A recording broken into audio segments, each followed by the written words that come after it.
পবিত্রা একটু স্কুটির চাবিটা দাও তো। কি না গা জানো নে? একটু রাস্তায় যাব।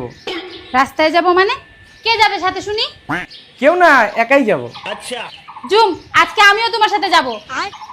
না না, তোমার যাইতে হবে না, আমি একাই যাইতে পারবো। দাও না চাবিটা। লিনো। ঠিক আছে, আসি। হ্যাঁ,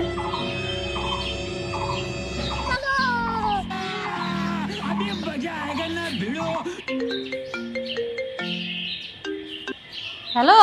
হ্যালো পবিত্রা, কে জানি তোমার স্কুটির হ্যান্ডেল চুরি করে নিয়ে গেছে গা। মালা থাকিও তা এরকমই হবে। ওই জন্যই বলছিলাম আমাকে সাথে নিয়ে যাও। ওইসব ছাড়ো, এখন কি করব সেটা বলো। কি আবো কারণে স্কুটির পিছন দিয়ে ঘুইরা বসো।